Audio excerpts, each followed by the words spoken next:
Մեզ կմիանա նախ ամենաառաջինը Տեր ջան, իրապես ուզում եմ շնորհակալությանս խոսքը հայտնել, լավ է, հա,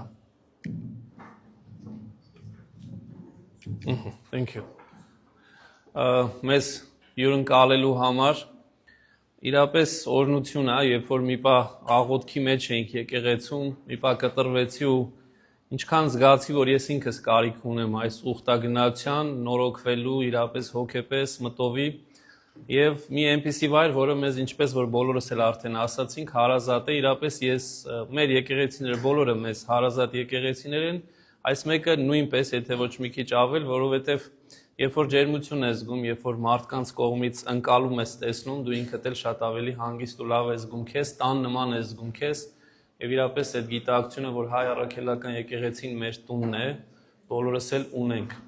Շնորհակալություն եմ Տեր Այրին, ծխական խորհրդին, Տիկնանց միությանը ու բոլոր այն անձանց, ովքեր որ այստեղ են, մեզ օգնեցին, հյուրասիրեցին, եւ դեռ նոր ենք սկսել Աստծո կամոք նաեւ վաղը պիտի միասնաբար պատարագին մասնակցենք, աղոթենք եւ որից հետո արդեն Աստծո կամոք պիտի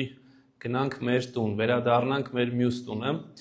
Ինչի համար նորից փառք եմ տալիս Աստծուն։ Ուզում եմ 1-2 բառով ներկայացնել նաև այս ծրագիրը, որտեղ շատերը մեր խմբից նոր են, նաև ունենք նոր անձինք, որ այս ծրագիրը կոչվում է Առաքելոց լսարան։ Ինքը տարբերվում է մեր ամեն շաբաթվա ծրագրից, ինչպես որ Սուրբ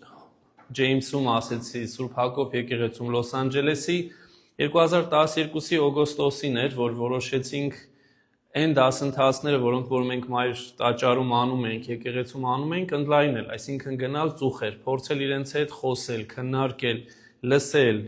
փորձի փոխանակում լինի, մեր եկեղեցու ուսմունքը փորձենք միասնաբար սովորել եւ մեկս մյուսին օգնել, եւ այդպես շարունակ արդեն կարելի է ասել, ինչ եղավ 13 տարի,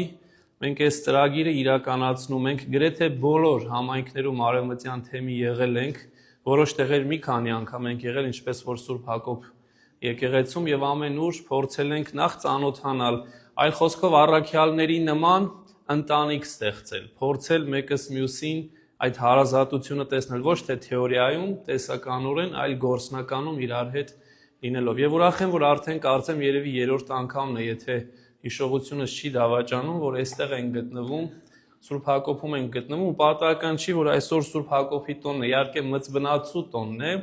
բայց նորից Հակոբ է եւ ուրախ եմ, որ հենց այսօրն էլ համընկավ նաեւ Սուրբ Հակոբի տոնի հետ եւ մենք գտնվում ենք Սուրբ Հակոբ Հայաստանյաց առաքելական եկեղեցում։ Շատ արագ ստացվեց այս անգամվա մեր ուխտագնացությունը եւ շնորհակալ եմ Տեր Այրին, որ ընդառաջեց, որովհետեւ որպես կանոն մի քիչ ավելի երկար ժամանակ է պետք կազմակերպելու համար Եվ նաև շատ շնորհակալ եմ խմբի անդամներին մեր, ովքեր միացան մեզ, այսօր թվով 46 անձ միացավ մեզ եւ միասին եկանք այստեղ ուխտագնացության։ Եվ երբ որ ընթացքում Տեր Այրի հետ քննարկում էինք, մտածեցինք, որ Սուրբ Հոգու մասին խոսենք, մասնավորաբար հաշվի առնելով համայնքի բնորոշ գիծը եւ խոսենք շնորհների ու պտղի մասին։ Եվ այսօր ընդհանուր առմամբ պիտի փորձեմ հակիրճ ներկայացնել Սուրբ Հոգի Աստված Անձին նախ յորթություն գաղափարը, յորթությունը իբրև Աստված, հետո Սուրբ Հոգի եւ Սուրբ Հոգու շնորհներն ու պտուղը, որը որ կարծում եմ որոշապես մեզ ամբողջական պատկեր կտա, մակերեսային, բայց ամբողջական պատկեր կտա այսօրվա մեր նյութին։ Ուրեմն նախաբան ուզում եմ այսպես սկսել, որը ես համոզված եմ, որ ամենակարևորն է, որ գիտակից քրիստոնյայի կյանքը սկսում է Աստվածաճանաչողությունից, եւ դա կապ չունի որ տարիքում է, 10 20, 30, 40 եւ այլն։ Առանց Աստծուն ճանաչելու չենք կարող նրան իրապես հավատալ, հուսալ եւ սիրել։ Ահա թե ինչու մեր Տերն ասաց, հավիտենական կյանքը այս է, որ ճանաչեն քեզ միակ ճշմարիտ Աստված։ Ինչու եմ սա ասում, որովհետեւ հաճախ մեր մոտ, մեր ընկալման մեջ միայն սա է, ես հավատում եմ Աստծուն, եւ սա դարձել է մեզ մոտ, այսպես ասած, ամենատարածված խոսքը, ինչ որ սլոգան։ Բայց հավատալը դեռ քիչ է եւ խորքի մեջ հավատն էլ իր չափերն ունի մենք միշտ խոսում ենք որ Սուրբ Գրքում 5 ձևի հավատ կա թերահավատությունից մինչեւ կատարյալ հավատ որպիսի հավատը իրական լինի որպիսի սերը եւ հույսը իրական լինի այդ հավատը եւ հույսը եւ սերը պիտի ճանաչողությամբ արմատացած լինեն Այլապես եթե ճանաչողությունը չկա, իրենք թերի են, նույնպես եւ անձնական հարաբերության մեջ միշտ ասում եմ, շատերս ամուսնացած ենք, երբ որ մայրիկի հետ մտերմություն ես ձևավորում, կարող ես նույնիսկ առաջի հասկից սիրահարվել, բայց երբ որ ճանաչում ես այդ ժամանակ են որ սիրահարվածությունը վերածվում սիրո, վստահության, նույն որ հավատն է, հույսի, ուրեմն նույնպես եւ Աստծո հետ հարաբերության մեջ ու դրա համար շատ տարածված այս միտք ուզեցի ձեզ հիշեցնել, որովհետեւ գիտեմ բոլորս էլ այս միտքը գիտենք, որ երբ որ կյանքիդ մեջ մանրունքներն է սկզբից լցնում, ոչ կարևորներ ու հետո կարևորներին այլևս տեղ չի մնում։ Մեծ քարերը կարևորներն են, ավազը մանրունքն է, եւ նույնը եթե ճիշտ ես հասկանում ու սկզբից կարևորներն ես դնում քո կյանքում, հետո ավազն ես լցնում, երկրորդական, երրորդական, հազարորդականները գեղեցիկ ձևով քո կյանքի մեջ ամեն ինչ հարմոնիալ, այսինքն ներդաշնակորեն տեղավորվում է։ Հաճախ մարդս, ես ինքս շատ հաճախ այդ մանրունքներով եմ սկսում եւ երբ որ շատանում են այդ մանրունքները, մեծին, կարևորին, հիմնականին այլևս կարծես տեղ չի մնում։ Ու դրա համար Աստվածաճանաչողությունը խորքի մեջ ամենակարևոր քարն է, որ մենք մեր կյանքում իբրև հիմք պիտի ունենանք, որից սկսում է ամեն ինչ։ Ու դրա համար Սուրբ Գրիգոր Նարեկացին ասում էր. ես կոչված եմ իմ հավատի տունը կառուցել։ Եվ այս միտքը, երբ որ ես տարիներ առաջ ընթերցում էի մատյան ողբերգության մեջ, միանգամից մտքիս եկավ այս պատկերը, որ ոմանք այստեղ տեսել են, Տիկին Սոնայի նման, ոմանք չէ, թե ինչպես մայր տաճարը, Սրբոց Ղևոնդյանց մայր տաճարն էր կառուցվում, իմ աչքերի առջև էր այս ամենը լինում, երբ որ հիմքը փորվեց, երբ որ դրվեց հիմնական սյուները, ու հետո արդեն վերջում տեսանք եկեղեցին կառուցվեց, եթե հիմքը ամուր չէր, ինչքան էլ ուզում են սյուները ամուր լինեին, կամ ի վերջո նաև պատերը, այդ բոլորը խարխլվելու էր, որովհետև ամենակարևորը հիմքն էր։ Եվ այս միտքն էր նաև մեզ փոխանցում մեր Տերն ու Փրկիչը Հիսուս Քրիստոս Ղուկաս 6-ում,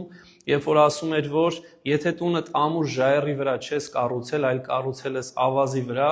ինչքան էլ բարձր լինի այդ տունը, երբ որ քամին հարվածի, երբ որ տակից ջրերը բարձրանան եւ վերևից անձրևները գան, այդ տունը փլուզվելու է, որովհետեւ հիմքդ իբրև այդպեսին խարխուլ էր։ Ուրեմն հիմքը Աստվածաճանաչողությունն է։ Եվ հաճախ մենք սա չենք գիտակցում, եւ հաճախ եթե նույնիսկ գիտակցում ենք, մենք շատ ժամանակ չենք տրամադրում Աստծուն իրապես ճանաչելու մեր կարողության չափով, որտեղ Աստծուն ամբողջությամբ որևէ մեկը չի կարող ճանաչել, բայց գոնե մենք մեր կարողության չափով փորձենք ճանաչել ու ոչ թե հետաձգենք կամ համարենք անկարևոր։ Իսկ երբ որ քրիստոնյան, հայ քրիստոնյան կամ ընդհանրապես իրական ուղղափառ քրիստոնյան, առաքելական հավատք ունեցող քրիստոնյան ասում է Աստված, ինքը հասկանում է ամենասուրբ երրորդություն, Հայր, Որդի եւ Սուրբ Հոգի։ Ուզում եմ այստեղ էլ ուշադիր լինենք, որովհետեւ հաճախ մենք միայն Աստված ենք ասում եւ դրանով սահմանափակվում ենք, եւ երբ որ մուսուլմանն ու հրեան էլ է Աստված ասում, կամ ասենք հեթանոսն էլ է Աստված ասում, կարծում ենք թե նույն Աստծո մասին է խոսքը, ոչ բնավ, Աստված ինքը ամենասուրբ երրորդությունն է եւ այսօր վենի մեջ մենք այս թեման ենք խոսում նաեւ Մանուի հետ ու խմբի անդամների հետ, որ առանց որդու ճանաչողության, հոր ճանաչողություն չկա, ինչպես որ մեր Տերն ասաց, ու անշուշտ նաեւ Սուրբ երրորդությունը ամբողջական է դառնում Սուրբ Հոգով։ Ուրեմն Աստված սենց մեզ համար, որը իրական Աստվածն է, ճշմարիտ Աստվածն է, Հայրն է, Որդին է եւ Սուրբ Հոգին։ Եվ քանի որ մենք ասում ենք մեկ Աստված եւ երեք անձ եւ անձ բառն ենք օգտագործում, որը հենց ինքը անգլերեն ասում ենք person, անձնական, պերսոնալ հարաբերություն պիտի ունենանք Հոր հետ, հարաբերություն Որդու հետ եւ հարաբերություն Սուրբ Հոգու հետ։ Եվ քանի որ երբեմն մեզ մեղադրում են, ի սկզբանե է եղել, որ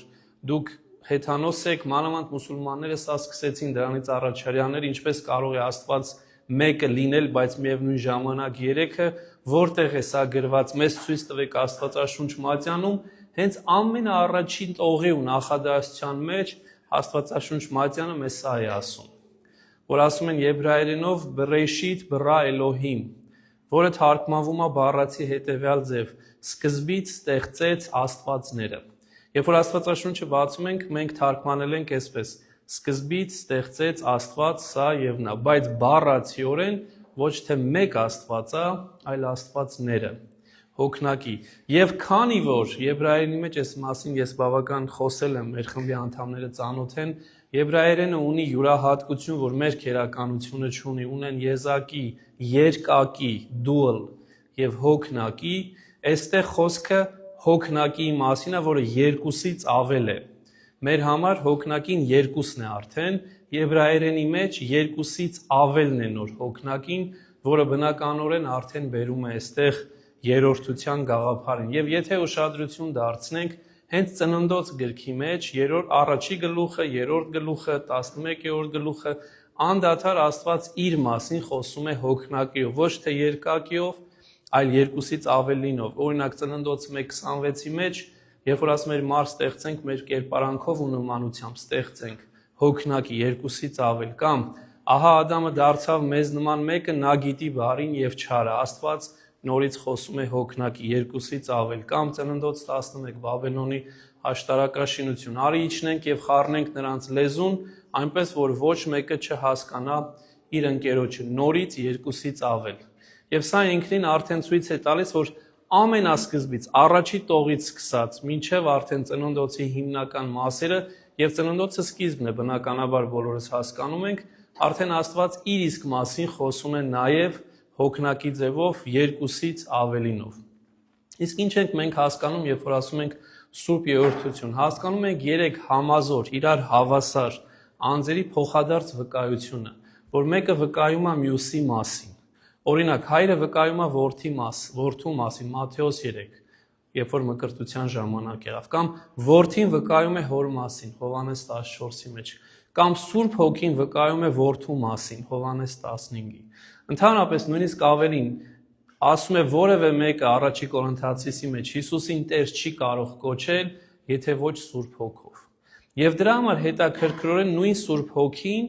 եւ Աստծո Հոգի է կոչվում, ուշադրություն դարձեք, եւ Քրիստոսի Հոգի։ Դա համար առաջի Կորինթացիս 8-9-ի մեջ հետաքրքիր մի նախադասություն է, որ երբեմն անցնում ենք ու չենք կարևորում, որ ասում է, բայց դուք մարմնի իշխանության տակ չեք, այլ հոգու, եթե Աստծո Հոգին բնակվում է ձեր մեջ, ապա եթե մեկը Քրիստոսի հոգին չունի, նա նրան չի պատկանում։ Առաջի մտքի մեջ Աստծո հոգի է ասում, երկրորդ մտքի մեջ նույն նախադասության մեջ ասում է Քրիստոսի հոգի, ցույց տալով, որ Հայր Աստծո հոգին նույն Որդի Աստծո Քրիստոսի հոգին է, եւ այդ նույն հոգուն մենք կոչում ենք Սուրբ Հոգի։ Եվ առաջի անգամ պատմության մեջ հիմա մոտենում են օրերը Քրիստոսի մկրտության, որ բնականաբար գիտենք, որ հունվարի 6-ին է, Սուրբ Ծնունդի օրը մենք նաև Քրիստոսի մկրտության օրն ենք նշում, 2 տոն է կատարվում,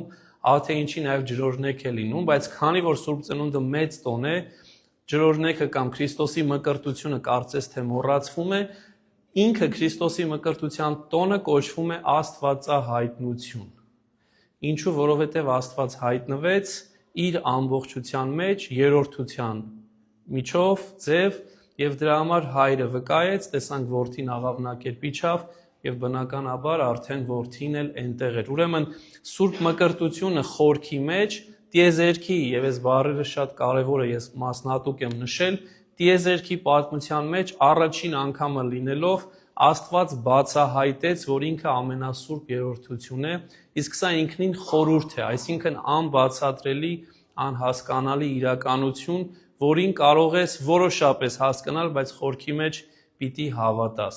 Եվ երրորդությունը այնքան կարևոր էր, որ ես միշտ սա ասում եմ, որ Քրիստոս իր առաքելությունը սկսեց մկրտությունով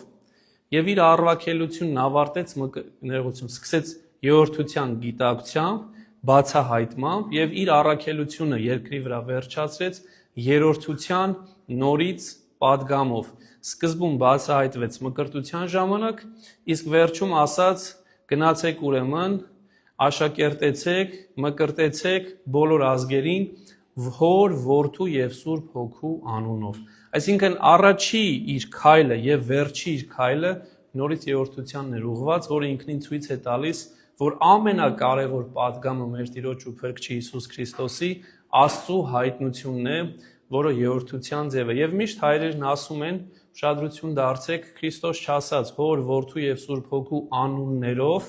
որ քերականորեն այդպես ճիշտ կլիներ, այլ ասաց Հոր, Որդու եւ Սուրբ Հոգու անունով, որովհետեւ Հայրը եւ Որդին ու Սուրբ Հոգին մեկ անուն են եւ այդ անունը կոչվում է Աստված։ Ու դրա համար էր այստեղ նաև օրինակ նորից տողերի մեջ մենք երրորդությունը կտեսնենք երկրորդ Կորինթացիս 13-ի մեջ, երբ որ կտեսնենք, որ Սուրբ Պողոս առաքյալը պիտի ասեր մեր Տեր Հիսուս Քրիստոսի շնորհը, Աստծու սերը եւ Սուրբ Հոգու հաղորդությունը ձեզ հետ լինեն, ամեն։ Եվ հետաքրքրորեն, ինչպես Սուրբ Արսեղ մեծը պիտի ասեր, սկզբից Հայր Աստծուն չի դնում, հետո Որդուն, հետո Սուրբ Հոգուն։ Քրիստոսին բերեց Հայր Աստծուց առաջ, հետո Հայր Աստված, հետո Սուրբ Հոգին, որը ցույց է տալիս, որ իրենք հավասար են եւ չի կարելի արհեստական սուբորդինացիա դնել, ինչը որ ուղղափառ մտայնություն է։ Իսկ շատ հաճախ այս հարցադրումը կա, որ կյանքի ամենից քրիստոնեական ընկալման ամենից բարդ ընկալումն է, թե ինչպես կարող եմ ես Սուրբ Երրորդությունը գործնականում ֆիզիկապես հասկանալ, եւ իմ կարծիքով հայրերի այս մոտեցումը ամենից երևի թե մոդն է մեր մարդկային չափանիշներով հասկանալու, երբ որ բերում են Սուրբ Երրորդության իբրև կրակի օրինակը եւ երբ որ ուշադրություն եք դարձնում, այս մասին նորից իհարկե ասել եմ, որ ասում եմ օրինակ, երբ որ անտառի մեջ կրակ եք տեսնում, սկզբից լույսն եք տեսնում, որը որ Քրիստոս ինքն է, որ եկավ աշխարհ ու ասեց ես եմ աշխարհի լույսը։ Երբ որ գնում ես մոտ դեպի լույսը, սկսում ես աստիճանաբար ջերմությունը զգալ, որ Սուրբ Հոգին է, որ կրակի լեզուներով իջավ ու ջերմացրեց մեր բոլորի հոգիներն ու սրտերը, իսկ երբ որ ավելի ես մոտենում, արդեն աղբյուրին ես տեսնում, որ ինքը Հայր Աստված է, ով ծնողն է Որդու եւ բխողն է Սուրբ Հոգու։ Ուրեմն աստիճանական է, սկզբից Որդին եկավ, որպեսզի լույսը տեսնենք ու գնանք դեպի լույսը, ու ընթացքում արդեն աստիճանաբար Սուրբ Հոգուն ուղարկեց, որ այդ ջերմությունը զգանք եւ ի վերջո լույս ու ջերմությունը մեզ տանում են դեպի աղբյուրը, որ ինքն է Աստված Հայրը։ Եվ դրա համար այս ընդհանուր մի ներկայացումը երրորդության շատ պարզ ու հակիրճ ուզեցի անել, որ անդրադառնամ Սուրբ Հոգուն, ու առաջի հարցադրումը, որ ուզում եմ տալ, հետեւյալն է, ու հաճախ այս մտայնությունը մենք ունենք, որ աղանդներից է եկել, ինչ է Սուրբ Հոգին։ Օրինակ Եհովայի վկաների համար Սուրբ Հոգին ինչ է։ Եվ շատերի, ոչ միայն իրենց, բայց մեզ համար սա շատ կարևոր հստակեցում է, ոչ թե ինչ է, այլ ով է, որովհետև Սուրբ Հոգին անձ է, ինչպես որ ասացի, եւ քանի որ միգուցե ես անկալում ունենամ, որ Սուրբ Հոգին անձ է եւ դիմեմ իրեն, ով է Սուրբ Հոգին, բայց եթե ես անձնական որևէ հարաբերություն չունեմ Սուրբ Հոգու հետ, ուրեմն նշանակում է, որ ինձ համար դա միայն թեորիա է մնացել, Սուրբ Հոգու հետ հարաբերությունը թեորիա է մնացել, որովհետև ամենաառաջի բանը, որի միշտ ասում եմ ինքնակնության համար, քննենք ինքներս մեզ, արդյոք մենք Սուրբ Հոգուն անձնապես աղոթք ունենք, թե չէ։ Մեր անձնական աղոթքների ժամանակ մենք Սուրբ Հոգուն աղոթում ենք կոնկրետ, թե ոչ։ Հավատով խոստովանիմի մեջ այսօր այս մասին էլ ենք խոսում, Սուրբ Ներսեշնորհալին ունի։ Ընդհանրապես մեր աղոթամատյաններում կան, մեր ժամագրքում կա, բայց ես անձնապես իմ կյանքում ունեմ, թե ոչ։ Եթե չունեմ, միգուցե, եւ սա թողնում եմ ես լսարանին, միգուցե իմ անձնական հարաբերությունը Սուրբ Հոգու հետ դեռ այնտեղ չի ու ես պիտի աշխատեմ, որ անձնական կապ ու հարաբերություն ունենամ Սուրբ Հոգու հետ։ Եվ ով է Սուրբ Հոգին Աստված, ճշմարիտ Աստվածն է, որ երկրպագվում է Հոր եւ Որդու հետ միասին, ավելին Մարկոս 3-ում մենք հիմա Մարկոսի ավետարանն ենք սերտում բրբենքում, մայր տաճարում, առաջնորդանում, Սուրբ մեր Տերն ու Փրկիչն ասում է, որ ճշմարիտ եմ ասում ձեզ, որ մարդկանց որդիներին որքան էլ հայոյեն ամեն մեղք եւ հայոյանք կներվի, բայց ով որ հայոյի Սուրբ Հոգուն հավիտյանս թողություն չի ունենա, այլ նա հանցապարտ պիտի մնա հավիտենական մեղքով։ Եվ հաճախ մենք տեսնում ենք, որ այս միտքը, օքեյ, Սուրբ Հոգուն հայոյանք, մենք ընկալում ենք բերանացի հայոյանք, բայց բերանացի հայոյանքի մասին չէ խոսքը։ Նույնիսկ մեր կյանքի էլ մասին չի միայն խոսքը, որովհետև կարող ես հայոյել քո կյանքով, կեղծ եւ ոչ ճիշտ կյանքով, բայց Գործք 5-ի մեջ, եթե մենք կհիշեք Անանիայի եւ Սափիրայի օրինակը կար, որ ամուսիններ էին, ագարակ ունեին, եւ ագարակը վաճառեցին եւ ամուսիններով որոշեցին այդ գումարի մի մասը իրենց պահեն եւ միայն մի մասը տարան ու ասում է Աստվածաշունչ Մատյանը առաքյալների ոտքերի տակ դրեցին։ Եվ Պետրոսն ասաց, ուրեմն ինչ եղավ քեզ, ինչու դու ստեցիր Աստծուն։ Եվ շարունակում է Սուրբ Հոգուն։ Եվ քանի որ ստեցիր Աստծուն ու Սուրբ Հոգուն, հայոյանք մատուցեցիր, հայոյեցիր Աստծուն, եւ երկուսն էլ սկզբից ամուսինը, հետո կինը մահանում են։ Ուրեմն ինչու է այս օրինակը բերեցի կամ ինչու է Սուրբ Գիրքը այս օրինակը բերում, որովհետեւ Սուրբ Հոգին Աստվածաշունչ Մատյանը կապում է եկեղեցու հետ։ Եվ եթե եկեղեցին, որ այս դեպքում առաքյալների առաջի եկեղեցին էր, իրենք կարծես թե ոչ մի վատ բան չարեցին, իրենց ունեցածից մի մասը միայն տվեցին ու ասեցին սա է ամբողջը, բայց քանի որ խաբեցին եկեղեցուն, սա հայոյանք հանդիսացավ Սուրբ Հոգու դեմ եւ այս մարդիկ խիստ պատժվեցին դրա համար։ Ուրեմն Սուրբ Հոգին միայն վերացական երևույթ չի, ինքը անձ է, որի ներկայությունը կամ ում ներկայությունը մենք տեսնում ենք անմիջապես առաքելական եկեղեցում։ Ինչ է մեզ ասում Աստվածաշունչ Մատյանը Սուրբ Հոգու մասին, բազում բաներ, բայց մի քանիսը առանձնացրել եմ, որ ձեր հետ կիսեմ։ Առաջինը Հռոմեացիս 8-ի մեջ դրեցի, որ ասում է Սուրբ Հոգին կյանք տվողն է, կյանքի շնորհ տվողն է։ Եվ իրականում կարծում եմ, որ քրիստոնյայի կյանքը Սուրբ Հոգու շնորհով է միայն որ կա, եւ Սուրբ Հոգին իրական կյանքի աղբյուրն է։ Այսինքն առանց Սուրբ Հոգու մենք կյանք չունենք, եւ ինքը Սուրբ Հոգին իրական կյանքի աղբյուրն է։ Հովհաննես 16-ում մենք ընթերցում ենք, որ Սուրբ Հոգին մխիթարիչն է, անգլերենով comforter, որ մխիթարում է մեզ։ Հովհաննես 14-ում ընթերցում ենք, որ ճշմարտության ուսուցիչն է, այլ խոսքով ինքը ճշմարտության հոգին է եւ ճշմարտության ուսուցիչ ինքն է, բայց Հովհաննես 14-ի կոնտեքստի մեջ այս ճշմարտությունը ինքը ուսուցանեց ոչ թե անհատապես մեկին կամ մյուսին, այլ առաքյալներին։ Եվ սա շատ կարևոր նրբություն է, որ մենք չասենք մենք Սուրբ Հոգին ունենք եւ վերջ, որտեղ Սուրբ Հոգին գործեց եկեղեցու առաքյալների միջոցով։ Ու սա շատ կարևոր է։ Սուրբ Հոգու միջոցով կամ մենք դառնում ենք Աստծո որդեգիր։ Սուրբ Հոգին մեզ սրբացնում է, եւ սա շատ տրամաբանական է, բայց շատ խորը, որովհետեւ ինչքան սրբության հետ ենք մենք շփվում, այնքան մենք սրբացվում ենք, եւ ինչքան սրբացվում ենք, այնքան ավելի լուսավորվում ենք։ Եվ իրապես ամենակարևոր փաստորեն ինձ համար իմ կյանքում կարևոր դրվագներից մեկը նա է, որ ինչքան ես մտերմանում եմ Հոգու հետ, այնքան ես ավելի սրբացվում եմ, ինչի կարիքը ես շատ ունեմ։ Չգիտեմ, հուսամ բոլորս էլ ունենք այն ընկալումն ու մտայնությունը, որ մենք մաքուր չենք, որ մենք մաքրման կարիք ունենք, եւ մաքրման կարիքը մեզ բավարարում է Սուրբ Հոգին, որը որ մեզ անընդհատ սրբացնում է։ Հետաքրքիր է նաև, որ Սուրբ Հոգին մեզ կնքում է, seal է անում անգլերենով երրորդության համար։ Սուրբ Հոգով ենք կնքված։ Եվ դրա համար կնունք բառի ինքնին, որ մենք ունենք, նույն հենց կնիկ seal բառն է, որով մենք կնքվում ենք երրորդության համար։ Եվ վերջի միտքը, որը որ այսօրվա իմ երկրորդ մասն է, Սուրբ Հոգին նաև շնորհների բաշխողն է, grace-երի բաշխողն է։ Եվ հիմա պիտի խոսեմ Սուրբ Հոգու շնորհների մասին։ Եվ թե շատերս չենք անդրադառնում, երբեմն շարականների մեջ, հայրերի գրականության մեջ ընթերցում ենք Սուրբ Հոգու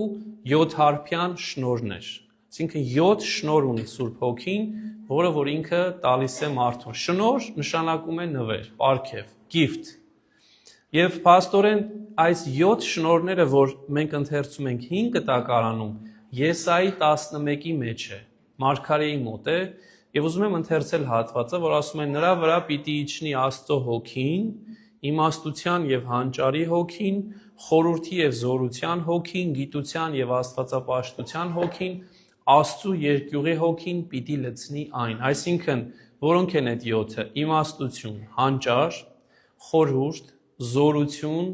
գիտություն, աստվածապաշտություն եւ երկյուղ Աստծո հանդեպ։ Անգլերենով wisdom, knowledge, counsel, fortitude, understanding, piety եւ fear of God։ Սրանք հրաշք են եւ սա Սուրբ Հոգին է իր շնորհով մեզ տալիս։ Բայց նաեւ նոր կտակարանյան շնորհները կան, որոնք որ նաեւ լրացնում են այն, ինչ որ հնում կար։ Իսկ որոնք են նոր կտակարանյան շնորհները եւ որտեղ են սա գտնում։ Ամենագեղեցիկ ու լավ համարը Սուրբ Գրքի մեջ, նոր կտակարանի մեջ Սուրբ Հոգու շնորհների մասին առաջի Կորինթացիս 12-ի մեջ է։ Ես այսօր մի քանի հատված ընթերցելու եմ առաջի Կորինթացիս 12-ից, 13-ից եւ 14-ից եւ խնդրելու եմ բոլորին, որովհետեւ չեմ սիրում, որ հատվածներ են պարփակվում ու կոնտեքստը ամբողջ չի ընկալվում, որ եթե կարող եք չուշացնել այսօր կամ ամենաուշը վաղը, վստահ եմ բոլորս մեր տանը ունենք Աստվածաշունչ մատյաններ, բացենք առաջի Կորինթացիս 12, 13 եւ 14 համարներ ընթերցենք, որոնք որ իր ամբողջության մեջ մեզ պատկերետ կտան Սուրբ Հոգու շնորհների ու մասնավորաբար լեզվախոսության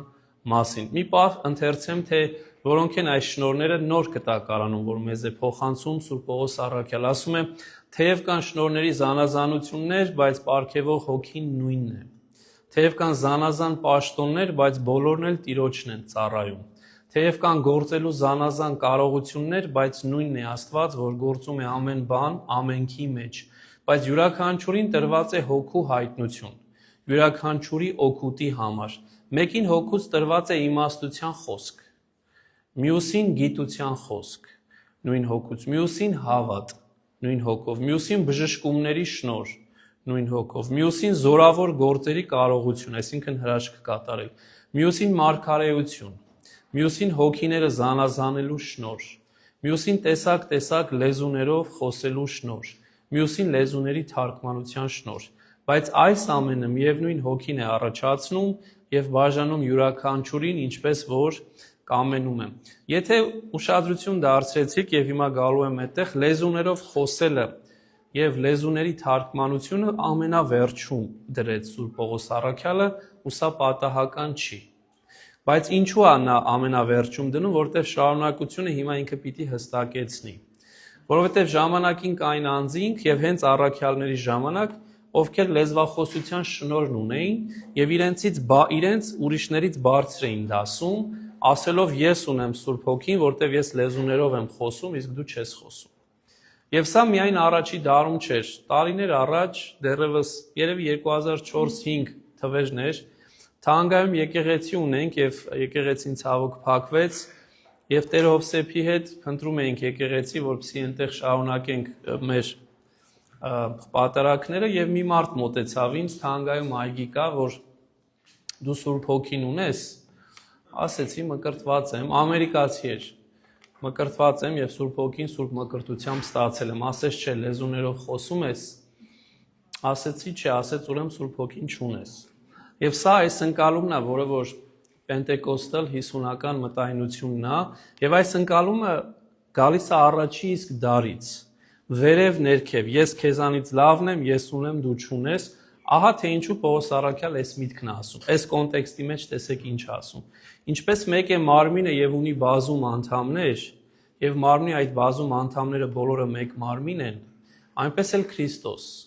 Քանզի մեկ հոգով մեկ մարմին լինելու համար մկրտվեցինք մենք ամենքս, թե հրյաներ, թե հեթանոսներ, թե ծառաներ, թե ազատներ, եւ բոլորս էլ այդ մեկ հոգին խմեցինք։ Այսպես մարմինը մեկ անդամ չէ, այլ բազում։ Եթե ոտքն ասի, քանի որ ձեռք չեմ, այդ մարմնից չեմ, դրանով չի դադարում նույն մարմնից լինելուց։ Եվ եթե ականջն ասի, քանի որ աչք չեմ, այդ մարմնից չեմ, դրանով չի դադարում նույն մարմնից լինելուց։ Եթե ամբողջ մարմինը աչք լիներ, ուր կմնար ականջը։ Եվ եթե ամբողջ մարմինը ականջ լիներ, ուր կմնար հոտոտելիքը։ Բայց արդ Աստված դրեց անդամները նրանցից ամեն մեկը մարմնի մեջ, ինչպես որ կամեցավ։ Իսկ եթե ամբողջը մեկ անդամ լիներ, ուր կմնար մարմինը։ Բայց արդ բազում անդամներ կան, սակայն մեկ մարմին։ Աչքը չի կարող ասել ձեռքին, եթե ինձ պետք չես, եւ կամ նույն ձևով գլուխը ոտքերին, թե ինձ պետք չեք։ Եվ այստեղ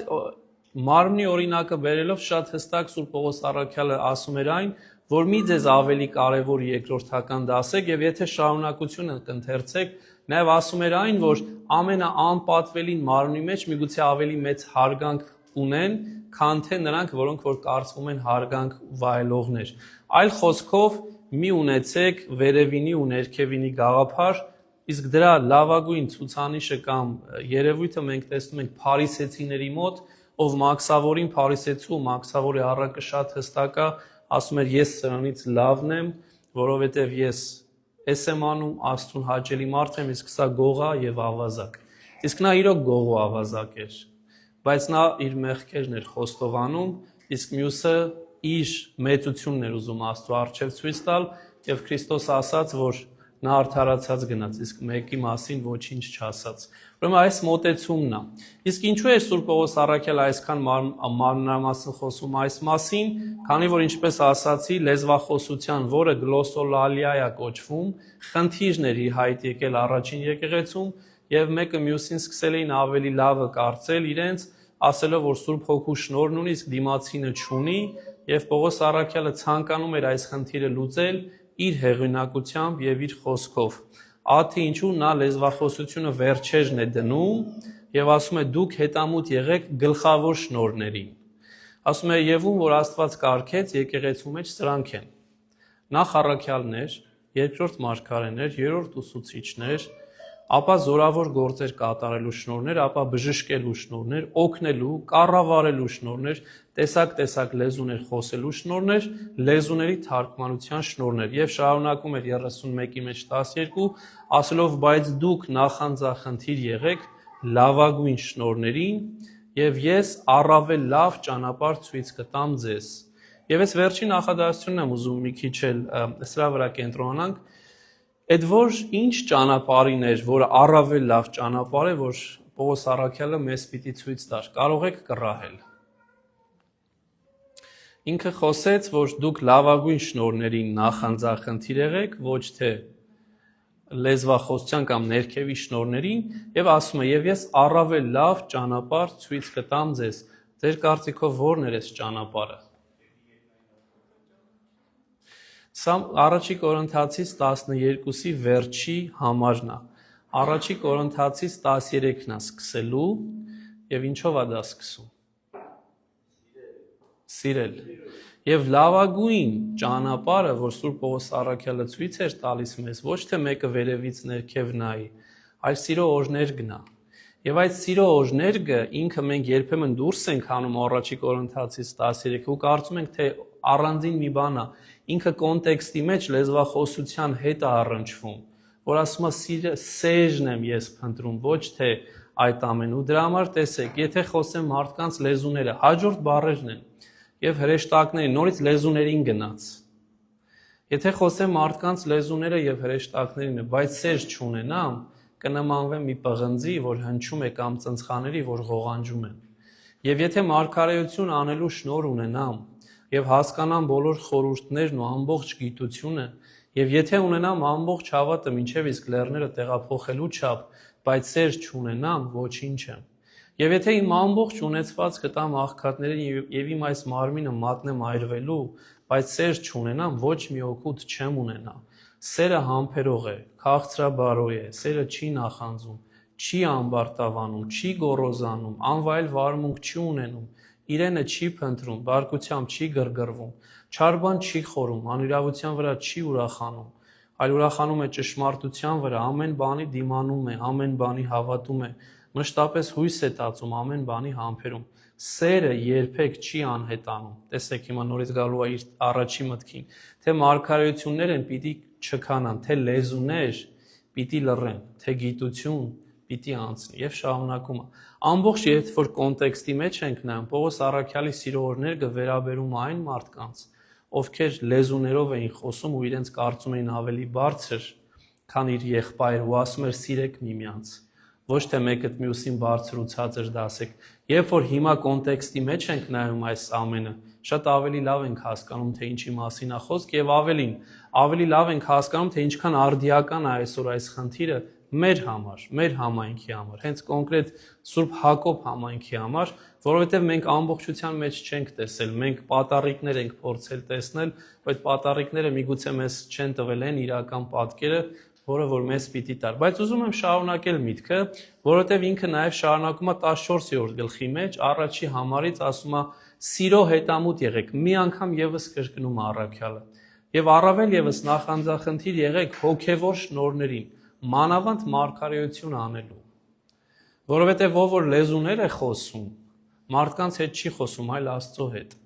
Քանզի չկա մեկը, որ հասկանա իրեն, բայց նա հոգով արտահայտում է խորհուրդներ։ Իսկ նա ով մարգարեանում է, մարդկանց հետ է խոսում ի շինություն եւ ի մխիթարություն եւ ի սփոփանք, որ ավելի կարեւոր է, երբ որ մարդկանց ի շինություն, ի մխիթարություն եւ ի սփոփանք ես խոսում։ Ով լեզուներ է խոսում, ինքն իրեն է ինքներն է հաստատում, իսկ ով մարգարեանում է, ամրացնում է եկեղեցին։ Ասում եք ամենում են, որ դուք ամեն կտել լեզուներ խոսեք, ավելին, որ մարգարեանաք, որովհետև նա ով մարգարեանում է, ավելի լավ է, քան նա ով լեզուներ է խոսում։ Միայն թե նա թող բացատրի, որպեսզի եկեղեցին ամրանա։ Իսկ այժմ եղբայրներ, թե գամ ձեզ մոտ լեզուներ խոսելով, ինչով օգտակար կլինեմ ձեզ, եթե չխոսեմ կամ հայտնությամբ, կամ գիտությամբ, կամ մարգարեությամբ, կամ վարդապետությամբ, այնպես ինչպես որ անշունչ գործիքները ձայնած են։ Այստեղ ինքը շատ խիստ է խոսում, որ դուք ձեր համար լեզուներով եք խոսում, եւ եկեղեցուն դրանից ոչ մի օգուտ, միայն ձեր անձի համար է դա։ Ու ասում է, եթե մեկը գա ու այսպես խոսեմ, ինչ օգուտ կա։ Եվ նույնիսկ հիմա այդ անշունչ գործիք գաղափարը ինքը ավելի անդլայնում եւ ասում է նույնպես եւ դուք եթե լեզուներով հստակ չդարձնեք խոսքը, որ մարդիկ հասկանան, ինչպես կհասկացվի խոսքը, որովհետեւ դրանով դուք նման կլինեք մի մարդու, որ օդի մեջ է խոսում։ Այնչափ լեզուների տեսակներ կան աշխարհում, բայց չկա ոչինչ աննշանակ։ Իսկ առ եթե չգիտենամ լեզվի նշանակությունը, օտար կլինեմ նրա համար, ով կխոսի ինձ հետ, եւ նա ով կխոսի ինձ հետ, օտար կլինի ինձ համար։ Այնպես էլ դուք, քանի որ նախանձախնդիր եք հոգևոր շնորհների, ջանացեք առավել եւս հարստանալ նույն շնորհներով ի շինություն եկեղեցու։ Ուստի նա ով լեզուներ է խոսում, թող աղոթի, որ կարողանա էլ մեկնել։ Որը շատ հստակ է։ Իսկ վերջի այս պատգամի ավարտը շարունակություններ հետևյալ։ Իսկ արդ ինչ պիտի աղոթեմ հոգով, պիտի աղոթեմ նաև մտքով։ Սաղմոս պիտի ասեմ հոգով, սաղմոս պիտի ասեմ եւ մտքով։ Ապա թե ոչ, եթե հոգով օրնաբանես, նա ով անգետ մարդու վիճակում է, քո գոհաբանության ժամանակ ինչպես ասի ամեն։ Այսինքն հաստատի, քանզի ինչ որ դու ասում ես, նա չի հասկանում։ Թեև դու լավ ես գոհություն մատուցում, բայց ընկերդ հոգեպես չի հաստատվում։ Գոհություն Աստծո ձեր բոլորից ավելի շատ լեզուներ եմ խոսում, բայց որպեսզի ուրիշներին էլ սովորեցնեմ եկեղեցու մեջ, կամենում եմ 5 խոսք խոսել խելքով, կամ բազում խոսքեր լեզվով։ Իսկ եթե ամբողջ եկեղեցին իմի հավաքվի եւ բոլորն էլ լեզուներով խոսեն եւ այնտեղ մտնեն անգետներ ու անհավատներ չեն ասի, դուք գժվել եք։ Եվ արդ ինչ անել եղբայրներ, երբ իմի եք հավաքվում, ձեզնից յուրաքանչյուրը շնորհ ունենա սաղմոս երգելու, թե ուսուցանելու, Աստծո հայտնությունը բերելու, թե լեզուներով խոսելու կամ խոսածը թարգմանելու, թող այդ բոլորը լինի ի շինություն եկեղեցի։ Ուշադրություն դարձեք, արդեն 5-րդ անգամն է ինքը ասում է ի շինություն եկեղեցու, այսինքն հավատացյալների։ Թե լեզուներ են խոսում 2 կամ ամենաշատը 3 հոգի, թող մեկ խոսեն եւ թող մեկն էլ թարգմանի։ Եվ այս վերջը տեսեք, իսկ եթե չլինի մեկը, որ թարգմանի, թող լուր մնան եկեղեցում իրենց մտքում եւ Աստծո հետ թող խոսեն։ Ուրեմն եղբայրներ, նախանձախնդիր եղեք մարգարեանալու եւ լեզուներ խոսելը մի արգելեք, չի արգելում, բայց ասում է սա երկրորդական է, կարևորը չի։ Իսկ ի՞նչն է խնդիրը, որովհետեւ երբ որ լեզուներով էին խոսում ու անհասկանալի էր, Սուրբ Պողոս առաքյալը ասում է, սա ձեր եսի համար է, սա եկեղեցու համար չի։ Իսկ դրան հակառակ հոգեգալուստի օրը, երբ որ Սուրբ Հոգին իջավ, բոլորը հասկանում էին լեզուները։ Սրանք անհասկանալի լեզուներ չէին։ Սրանք այն լեզուներն էին, որ տարբեր ազգերից մարդիկ, պարթևներ, մարեր, իլամացիներ եւ այլն, Պոնտոսի բնակիչներ, բոլորը զարմանում էին, որ այս մարդիկ ինչպես են մեզ նման խոսում եւ այնպես են խոսում, որ կարծես թե բնիկ խոսողներ լինեն։ Ու սրա համար էին իրենք զարմանում, այսինքն փաստորեն այսօրվա մեր ընկալմամբ առանց ակցենտի էին անգամ խոսում։ Սա էր Սուրբ Հոգու շնորհը, եւ սրա նպատակը ինչ էր, որ առաքյալները գնային եւ քարոզեին կոնկրետ ազգերի մեջ իրենց իսկ լեզվով, որ Քրիստոսի ավետարանը փոխանցվեր բոլոր ազգերին։ Իսկ այս լեզվախոսությունը, որ այսօրվա մեջ կա ու հաճախ անհասկանալի է, սրանով դու ոչինչին ոչ մեկին չես կարող ուսուցանել։ Սա ընդամենը, եթե նույնիսկ Աստծուց է, եւ դա էլ շատ կարեւոր հարց է, որտեղ սրբերը սրանց մասին շատ են խոսում, ոչ մի օգուտ չի տալիս։ Եվ դրա համար հենց նույն կոնտեքստի մեջ Պողոս առաքյալը ասում է, սա միգուցե նորադարձի համար օգտակար լինի, բայց հավատացյալի համար այլևս օգտակար չի։ Ուրեմն այս ամբողջը Պողոս առաքյալը 3 գլուխ, իհարկե այն ժամանակ գլուխների բաժանված չէր Սուրբ Գիրքը, բայց հսկայական հատված իր թղթի մեջ ինքը անդրադառնում է լեզվախոսության հարցին ու բերում է նրան, որ այդ թակարդը չընկնենք։ սիրենք միմյանց եւ կառուցենք եկեղեցին, շինենք եկեղեցին, որը որ ավելի կարևոր է, քան ամեն ինչ։ Եվ փաստորեն հիմա գալու եմ իմ խոսքի վերջում նաև այն մտքին, որ այո, Սուրբ Հոգին մեզ պարգևներ տվեց, որոնցից մեկը միգուցե եւ լեզվախոսությունն է, մեկը լեզուներ թարգմանելն է, մեկը հրաշք գործելն է եւ բազում շնորհներ կան, անչափ շնորհներ կան։ Բայց այս շնորհները հենց այնպես ինքնանպատակ չեն, ու սա արդեն վերում է գործնական քրիստոնեության, որովհետեւ հաճախ մենք ինչ ենք անում, Աստծուց ունենք շնորհներ եւ մենք հպարտանում ենք այդ շնորհների համար։ Մեկը միշտ ասում եմ, միգուցե մտավոր շատ բարձր ունակություն, շատ հեշտ է սովորում, լեզուներ, անգիր է կարողանում անի, կտեսնում է, որ տարբերվում է իր եսը սկսում է բարձրանալ, մեկը շատ լավ ձայն ունի, մեկը լավ ձիրք ունի, մեկը լավ նկարում է, մեկը գեղեցիկ կարողանում է ապրել, մեկը շատ լավ, չգիտեմ, մաթեմատիկական ընկալում ունի, բոլորս ունենք շնորհներ, բայց այդ շնորհները մեզ ինքնանպատակ չեն տվել, որ ես դրանով համեմատվեմ դիմացինի հետ ու ասեմ ես քեզանից մտքիս մեջ թերևս լավն եմ։ Դա ամբողջ շնորհները Աստված տվել է, որպեսզի ես պտղի վերածեմ։ Ու դրա համար այս օրինակը բերեցի, որ շնորհը ինքը նվերն է եւ այսօր մենք քանի որ Քրիսմասի շրջանում ենք, ինչ է կատարվում, մեկս մյուսին նվերներ ենք փորձում փոխանցել եւ ամենած լավ օրինակը կամ ցանկալին ինչ է, երբ որ դու մեկին նվեր ես տալիս, մի բան, չգիտեմ, այստեղ մի քանի օրինակ եմ տվել, ու հետո որոշ ժամանակ հետո տեսնում ես, որ այդ անձը, ում որ դու նվեր տվեցիր, ինքը դա օգտագործեց։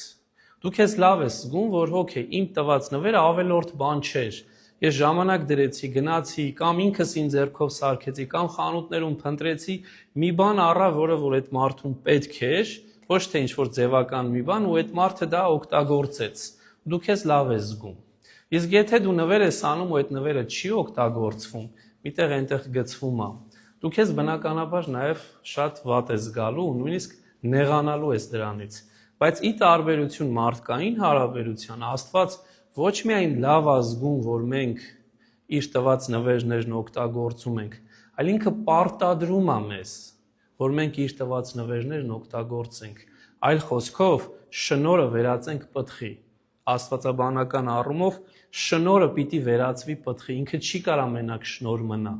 Ու դրա համար էր հենց այստեղ գալիս պտուղ գաղափարը, որը հունարենով կարպոս է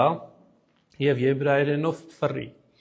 Եվ ինչն է այստեղ, որ անդադար Աստված անդադար մեզ հիշեցնում է, որ ես քեզ շնորհ եմ տվել եւ ուզում եմ, որ այդ շնորհը դու պտղի վերածես։ Եվ սա արդեն 5 տակարանից է գալիս Երեմիա 17-ի մեջ մենք տեսնում ենք հետևյալը, ասում է ես Տերս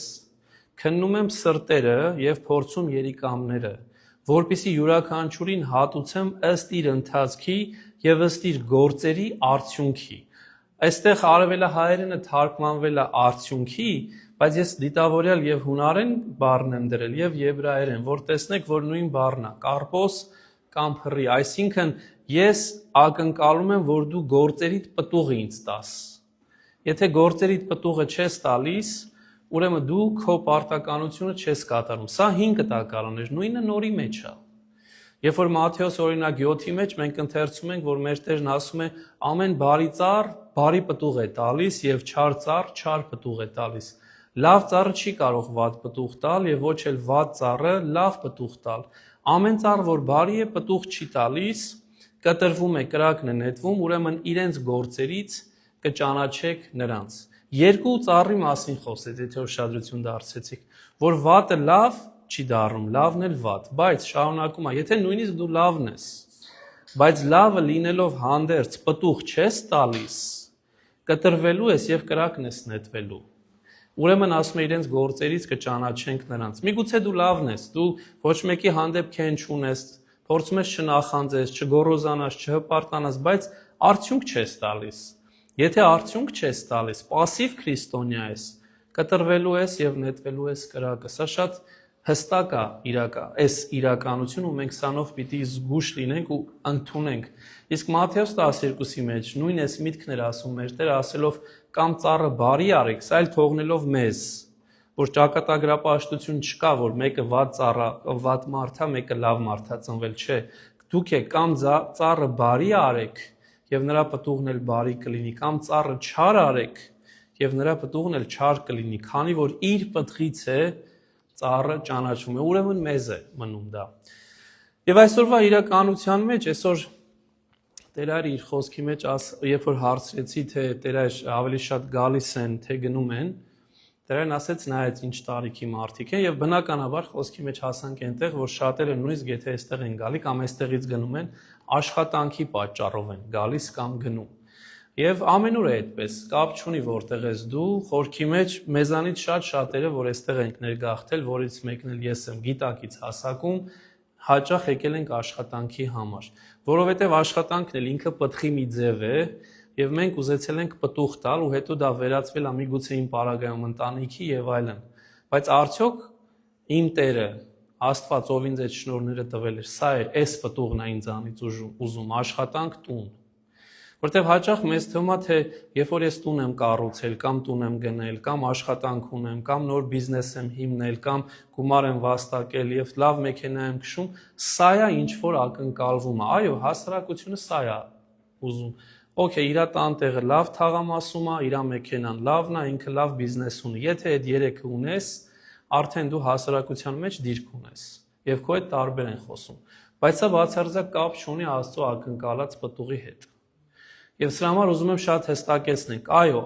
մարդկայինորեն մենք այդ չափանիշներին փորձում ենք հասնել, այդ պտուղը փորձում ենք տալ, որտեղ շրջապատված ենք մարդկանցով ու անընդհատ լսում ենք սա։ Բայց Աստված, որի խոսքը արդեն այնքան է ցածրացել, որ կարծես շշուկի է վերածվել, մեզ ասում է, որ ես ձեզնից ուրիշ պտուղ եմ ակնկալում, եւ այդ պտուղը հետեւյալն է։ Մեկն է այդ պտուղը եւ ունի 9 բաժին. սեր, խնդություն, խաղաղություն, համբերություն, քաղցրություն, բարություն, հավատարմություն, հեզություն եւ ժուժկալություն։ Գիտեմ, որ այս մասին շատ եմ խոսել, ես այս մասին առանձին դասընթաց եմ արել եւ հետաքրքրորեն չգիտեմ, ուղղակի այս վերջերս իմ բանն եմ կորցրել hard drive-ը ու ամբողջ նյութերս ինչ որ 10 տարիների ընթացքում 15 տարվա պատրաստել եմ, չեմ գտնում, բայց հուսամ կգտնեմ։ Սուրբ Պտղի վերաբերյալ ես առանձին դասընթաց եմ արել ամբողջ 9-ին ու չունեի ու այսօր այս անգամ նորից փորձեցի շարադրել ինչքանով որ արեցի, բնականաբար ամեն մեկի մասին չենք խոսի, բայց ուզում եմ մի բան հիշեցնել բոլորին, որ այստեղ նորից քերականական խնդիր կա կամ Աստված մեզ ուրիշ պատգամ է տալիս, որովհետև եթե 9 ես թելադրում կամ 9 ես թվում, ճիշտ բառն օգտագործեմ, պիտի լիներ հոգնակի։ Եվ Սուրբ Հոգու պտուղները սրանք են. սեր, խնդություն, խաղաղություն, համբերություն, քաղցրություն, բարություն, բայց Աստվածաշունչ Մատյանը կարծես նորից քերականական սխալ է անում, ոնց որ երրորդության դեպքում ասում է եւ հոգու պտուղը այս է 1 եւ 9-ն է թվում։ Եվ այստեղ կան որոշներ եւ ցավոք սրտի այսպիսիներն էլ կան, որ Աստվածաշնչի մասնագետ չեն, այլ լեզվաբան են, թարգմանության մեջ փոխում են, որ տրամաբանական հնչի քերականական օրենքների հետ կամ եթե որոշակի աստվածաբանական ընկալում ունես, հասկանում ես, որ Աստված էս դիտավորյալ է արել, որպեսզի ինձ падգամ հաղորդի ու падգամը հետեւյալն է։ Դու կարող ես սրանցից 1-ը, 2-ը, 3-ը, 4-ը, 8-ը ունենաս, բայց եթե ան բոլոր 9-ն էլ չունես, պտուղ չունես։ Այսինքն իմ խնդիրը ավելի լրջացավ։ Ոչ թե 1-ը կամ 2-ը, որ 1-ը կասի ես շատ համբերություն ունեմ, կամ մեկը ես մարդկանց հետ շատ բարի եմ, կամ քաղցրաբարու եմ, կամ ես հեզ եմ, կամ ժուժկալ եմ, այսինքն քչով բավարարվող եմ։ Այդ բոլորը կարող ենք 1-ը կամ մյուսը ունենալ, բայց Աստված մեզ ասում է Սուրբ Պողոս առաքյալի շուրթերով, որ ոչ թե 1-ը կամ մյուսը, այլ բոլորը պիտի ունենաս, որ պտուղը ձևավորվի, ամբողջական դառնա։ Բայց արի ու տես, ու ես սա միշտ ասում եմ, ինձնից սկսելով, որ ես նույնիսկ չգիտեմ, որ Սուրբ Հոգու պտուղ կա, ու ես նույնիսկ չգիտեմ, որ այդ Սուրբ Հոգու պտուղը 9 մասից է բաղկացած, ու ես անգամ չեմ հիշում, թե դրանք ինչ են, այդ մասերը, որպեսզի ես ամբողջական դարձնեմ։ Իսկ եթե անկեղծ լինեմ ես ինքս ինձ հետ, եթե ես չգիտեմ, որ Սուրբ Հոգու պտուղ կա, ու անգամ չեմ հիշում, որոնք են այդ մասերը, ինչպես ես այդ մասերը կարող եմ ամբողջական դարձնել։ Ինչպես ես կարող եմ պտուղը տալ, բայց Քրիստոս մեզ հստակ թզենու օրինակով բերեց, երբ որ մենք ընթերցեցինք Մարկոս 11-ի մեջ, երբ որ իջնում էր Երուսաղեմ, թզենին տեսավ, սաղարթախիտ, գեղեցիկ, եկավ պտուղը փնտրել ու իրան տերևները պետք չէին։ իրան այդ գեղեցկությունը պետք չէր, իրան պտուղն էր պետք, ու քանի որ պտուղը չգտավ, անիծեց թզենուն ու հաջորդ օրը երբ որ վերադարձան, տեսան որ թզենին ավետարան ասում է արմատից չորացած էր, այսինքն էլ չենս չուներ։ Եվ հենց այս պտուղն է, որ մեր Տերը մեզանից պահանջում, այսինքն եկեք չկենտրոնանանք միայն շնորհների վրա, Աստված առատաբաշխ է, Աստված առատորեն է իր շնորհները տալու, ինչքան մենք իրեն մտերմանում ենք, այնքան այդ շնորհները շատանում են, եւ դրանք բազում շնորհներ են։ Բայց մի նմանություն կա այստեղ, արդյոք մենք այդ շնորհները պտղի ենք վերածում։ Եթե ուշադրություն դարձրեցիք, Սուրբ Պողոս առաքյալն ասում էր, շնորհներից գերագույնը սերն է։ Նույն առաքյալը արդեն պտղի վերաբերալ ասելով առաջինը նորից սերն է։ Սիրուց է սկսում, բայց չի բավարարվում միայն սիրուց։ Եվ ես ինքս ինձ համար 3 մասերի եմ միշտ բաժանում։ Ինձ համար այս առաջի 3-ը ամենակարևորն են, սա անձնական է, բայց ինչ որ չափով սուրբգրային է, որտեղ Սուրբ Գիրքը միշտ առաջինները ամենակարևորներն է դնում, ոնց որ պատվիրանների պարագայում։ Ես եմ քո Տեր Աստվածը, ինձանից բացի ուրիշ աստվածներ չունենաս, կուռքեր չպաշտես, իմ անունը իզուր տեղը չտա։ Սրանք առաջի ամենակարևոր պատվիրաններն են։ Հետո նոր իջնում է ըստ կարևորության։ Նույնը Սուրբ այս դեպքում Սուրբ Հոգու պտղի։ Առաջի եռամիասնությունը իմ կարծիքով ամենակարևորներն են։ Սերը, խնդություն, որ ուրախությունն է, անգլերենով joy, եւ խաղաղություն։ Եվ խորքի մեջ իմ կյանքի, երբ որ ինքս ինձ վերլուծում եմ ու այսօր էլ վկայություն տվեցի, որ առավոտյան նորից խնդիր եղավ ու այս նույն նպատակի համար էր, չար ուզում եմ մեզ այս 3-ից շեղի։ Սերը կորցնի մեզ չորացնի, ուրախությունը միշտ տխրության վերածի եւ խաղաղությունը միշտ վտանգի կամ վստահության կորուստի կամ տագնապի։ Երբ որ այս 3-ը իմ կյանքում էլ չկա, երբ որ ես սերը, ուրախությունը եւ խաղաղությունը կորցրել եմ, մնացած ամեն ինչ կորցրել եմ։ Եվ ամբողջ հարվածը թշնամու, հոգեվոր թշնամու սրա դեմ է։ Անձնական առումով, ընտանեկան առումով, թե ազգային ու համամարտկային առումով։ Այսօր մեր ազգը տառապում է այս 3-ի պատճառով։ Սերն են կորցրել, մեր ուրախությունն ենք ներքին կորցրել եւ մեկս մյուսի հանդեպ խաղաղությունն ենք կորցրել։ Եվ քանի որ այս առաջի 3-ը չկա, մնացած ամեն ինչ խարխլվում է։ Եթե սրանք կան, գալիս է համբերությունը, քաղցրությունը ու բարությունը։ Երբ որ դու դիմացինի հանդեպ ավելի համբերատար ես, երբ որ դու դիմացինի հանդեպ ավելի քաղցրաբարու ես, անգլերենով kindness, երբ որ դու ավելի բարի ես իր հանդեպ ու պատրաստ ես իրան բարությամբ մոտենալ, սա էլ արդեն երկրորդ եռամիասնությունն է գալիս, որ անմիջապես առաջինի շարունակությունն է։ Եվ հետո ի վերջո, վերջինը, որ հավատարիմ ես։ Այդ հավատարմությունը շատ կարևոր է։ Մեր անձնական հարաբերության մեջ, նույնիսկ ազգային հարաբերության մեջ մենք հավատարմություն ենք փնտրում։ Դավաճանը երբեք չի գնահատվում։ Ընտանեկան կյանքում չի գնահատվում, ոչ էլ ազգային կյանքում է գնահատվում։ Հավատարմությունը դավաճանության հակառակն է։ Հետո գալիս է հեզությունը, որը գոռոզության հակառակն է, որ ես հեզ եմ։ Ինչպես որ Քրիստոս ասեց, եղեք իմ նման, որտեղ հեզ եմ ու խոնար։ Այդ հեզությունն է, որ մեզ պետք է, որտեղ նույն Երանի մեջ նաև պիտի ասեր Երանի հեզերին, որովհետև նրանք երկիրը պիտի ժառանգեն։ Սո հենց սա է, եւ ի վերջո ամենավերջինը, որ աշխարհը լրիվ հակառակն է քարոզում, հետեւյալն է՝ ժուշկալություն, self-control, քչով բավարարվի։ Բայց մենք միշտ շատն ենք ուզում, մենք ամեն ինչի առատն ենք ուզում։ Եվ սա լրիվ հակառակն է Սուրբ Հոգու պտղի 9-րդ բաժնի։ Եվ եթե առաջի քայլը, որ պիտի խնդրեմ, այս 9 բաժինները հիշենք, ինչպես որ Սուրբ Գիրքը անընդհատ ասում է, մեր սրտի տախտակների վրա գրենք, որ սա է Սուրբ Հոգու պտուղը։ Եվ երկրորդը հիշելուց հետո փորձենք մեր կյանքում ջանք թափել, որ կիրառենք, հենց սա այն պտուղը կլինի, որը որ Աստված երբ որ գա փնտրելու, կգտնի մեր մեջ։ Իսկ սա մեծ աշխատանք է, սա լուրջ աշխատանք եւ երբեմն նույնիսկ վստահ եմ իբրև քրիստոնյա գիտակցում ենք, որ մի հոգու աշխատանք չի։ Հաճախ թերանում ենք, հաճախ տկարանում ենք, հաճախ չենք կարողանում ինչ որ բաներ անել ու դրա համար կարիք ունենք եկեղեցու։ Մեկս մյուսի օգնության, մեկս մյուսի քաջալերանքին, մեկս մյուսի աղոթքին։ Ու այս ժամանակա, որ մենք կկարողանանք բոլորս մեզանից յուրաքանչյուրը մեր հոգու պտուղը ամբողջացնել եւ երբ որ Քրիստոս գա պտուղը փնտրելու, նրան ներկայացնենք ու ասենք Տեր, իմ պտուղը սա է։ Ոչ թե աշխարհայինն է, որ ուզենք թե չուզենք աշխարհը պարտադրում է ու մենք անում ենք։ Ոչ թե այդ աշխարհայինն, այլ սա է, որ ես ունեմ սեր, որ ես ունեմ հոգու ուրախություն, անգլերենով joy, ոչ թե fun,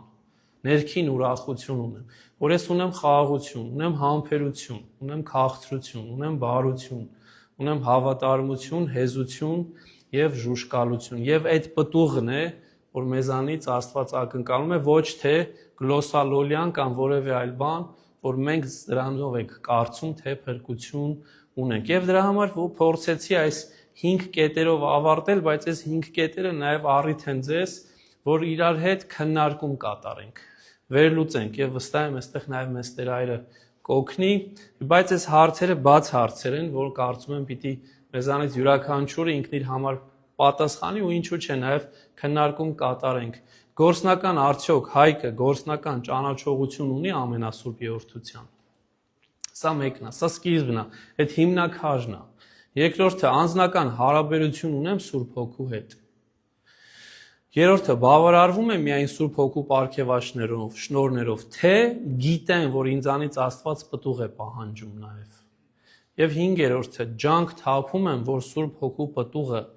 ամբողջացնեմ։ Ու իմ կարծիքով քրիստոնյայի գիտակից, քրիստոնյայի ամբողջ կյանքը հենց սրան է ուղղված եւ սրան մենք կարող ենք հասնել նույն հենց ինքը Սուրբ Հոգու օգնությամբ, նույն հենց ինքը Սուրբ Հոգու առաջնորդությամբ եւ անձնական հարաբերությամբ, որ այդ ժամանակա, որ սկսում է ամենասուրբ երրորդությունը իր անձերով Հոր, Որդու եւ Սուրբ Հոգու հետ անձնական դառնալ իմ կյանքում եւ ես սկսում եմ ընկալել ու հասկանալ, թե ով է նաեւ Սուրբ Հոգին